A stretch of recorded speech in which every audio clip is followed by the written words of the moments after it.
ಪ್ರಜ್ವಲ್ ರೇವಣ್ಣ ಅಶ್ಲೀಲ ವಿಡಿಯೋ ಪ್ರಕರಣದಲ್ಲಿ ಯಾರನ್ನೂ ರಕ್ಷಣೆ ಮಾಡುವ ಮಾತಿಲ್ಲ. ಇದಕ್ಕೆ ಸಂಬಂಧಪಟ್ಟಂತೆ ಬ್ರೇಕಿಂಗ್ ಬರ್ತಾ ಇದೆ, ನೋಡ್ಕೊಂಬರೋಣ.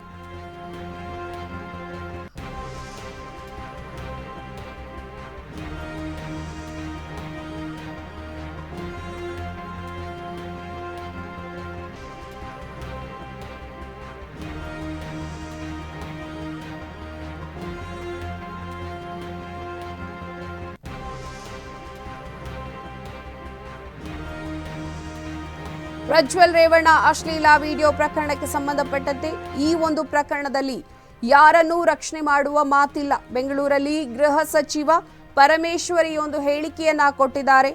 ಪ್ರಜ್ವಲ್ ವಿದೇಶದಲ್ಲಿ ಇರೋದು ಗೊತ್ತಾಗಿದೆ. ಪ್ರಜ್ವಲ್ ಕರೆತರಲು ಎಸ್ಐಟಿ ಪ್ರಯತ್ನವನ್ನ ಕೂಡ ಮಾಡ್ತಾ ಇದೆ. ವಿದೇಶದಿಂದ ಕರೆತರಲು ಕೇಂದ್ರದ ಸಹಾಯ ಬೇಕಾಗಿದೆ ಅಂತ ಗೃಹ ಸಚಿವ ಪರಮೇಶ್ವರಿ ಒಂದು ಹೇಳಿಕೆಯನ್ನ ಕೊಟ್ಟಿದ್ದಾರೆ. ಪ್ರಜ್ವಲ್ ರೇವಣ್ಣ ಅಶ್ಲೀಲ ವಿಡಿಯೋ ಪ್ರಕರಣಕ್ಕೆ ಸಂಬಂಧಪಟ್ಟಂತೆ ಸಾಕಷ್ಟು ವಿಚಾರಗಳು ಹೊರಗಡೆ ಬರ್ತಾ ಇರುವಂಥದ್ದು. ಅದರಲ್ಲೂ ಪ್ರಮುಖವಾಗಿ ಈಗ ಬೆಂಗಳೂರಿನಲ್ಲಿ ಗೃಹ ಸಚಿವರಾದ ಪರಮೇಶ್ವರ್ ಈ ಒಂದು ಹೇಳಿಕೆಯನ್ನ ಕೊಟ್ಟಿದ್ದಾರೆ. ಈ ಒಂದು ಪ್ರಕರಣದಲ್ಲಿ ಯಾರೇ ತಪ್ಪಿತಸ್ಥರಿದ್ರೂ ಕೂಡ ಯಾರನ್ನೂ ರಕ್ಷಣೆ ಮಾಡುವ ಮಾತಿಲ್ಲ ಅನ್ನುವಂತಹ ಹೇಳಿಕೆಯನ್ನು ಅವರು ಕೊಟ್ಟಿರುವಂಥದ್ದು.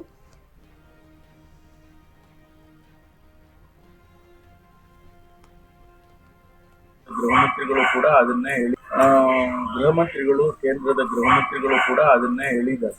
ನಾನು ಕೂಡ ಗಮನಿಸಿದೆ. ಆ ರೀತಿ ಯಾರನ್ನು ರಕ್ಷಣೆ ಮಾಡ್ತಕ್ಕಂಥದ್ದು ಏನಿಲ್ಲ. ಇದು ಕಾನೂನಿನ ಚೌಕಟ್ಟಿನಲ್ಲಿ ಏನು ಮಾಡಬೇಕು ಇಮಿಡಿಯೇಟ್ ಆಗಿ ಅದಕ್ಕೆ ಕ್ರಮ ಪ್ರಾರಂಭ ಆಗಿದೆ. SIT ಯಾಕೆಂದ್ರೆ ಇದರಲ್ಲಿ ಬಹಳ ಜನರ ಜೀವನ ಕೂಡ ಇದರಲ್ಲಿದೆ. ಹಾಗಾಗಿ ನಾವು ಇಷ್ಟ ಬಂದಂಗೆ ಮಾಡಕ್ಕೆ ಬರೋದಿಲ್ಲ. ಅದಕ್ಕೋಸ್ಕರ SITಯನ್ನ ಮಾಡಿದ್ದೇ ಅದೇ ಉದ್ದೇಶ. ಈಗ SITನವರು ನೋಟಿಸ್ ಜಾರಿ ಮಾಡಿದ್ದಾರೆ. ಅವರು ಹೊರಗಡೆ ಹೋಗಿರೋದು, ಅವ್ರ ಏರ್ ಟಿಕೆಟ್ ಅದೆಲ್ಲ ಸಿಕ್ಕಿರ್ತಕ್ಕಂಥದ್ದು, ಅದೆಲ್ಲ ಹೊರಗಡೆ ಹೋಗಿದ್ದಾರೆ ಖಾತ್ರಿ ಆಗಿದೆ. ಅವ್ರನ್ನ ವಾಪಸ್ ಕರ್ಕೊಂಡ್ಬರೋದಕ್ಕೆ ಏನೆಲ್ಲ ಪ್ರೊಸೀಜರ್ ಮಾಡಬೇಕು ಅದನ್ನ SITನವರು ಮಾಡ್ಬೇಕು. ಕೇಂದ್ರ ಸರ್ಕಾರದ ಸಹಾಯ ಬೇಕಾಗ್ಬೋದು ಅಥವಾ ಬೇರೆ ಯಾವ ರೀತಿ ಕರ್ಕೊಂಡು ಬರ್ತಾರೆ, ಇವರೇ ಕಳಿಸಿ ಕರ್ಕೊಂಡು ಬರ್ಬೋದು. ಏನ್ ಪ್ರೊಸೀಜರ್ ಅಡಾಪ್ಟ್ ಮಾಡ್ತಾರೆ ಅದು ಅವ್ರಿಗೆ ಬಿಟ್ಟು.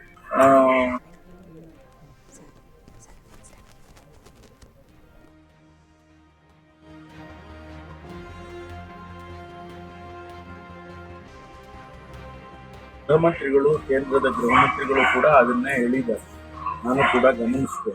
ಆ ರೀತಿ ಯಾರನ್ನು ರಕ್ಷಣೆ ಮಾಡ್ತಕ್ಕಂಥದ್ದು ಏನಿಲ್ಲ. ಇದು ಕಾನೂನಿನ ಚೌಕಟ್ಟಿನಲ್ಲಿ ಏನು ಮಾಡಬೇಕು ಇಮಿಡಿಯೇಟ್ ಆಗಿ ಅದಕ್ಕೆ ಕ್ರಮ ಪ್ರಾರಂಭ ಆಗಿದೆ. SIT ಯಾಕೆಂದ್ರೆ ಇದರಲ್ಲಿ ಬಹಳ ಜನರ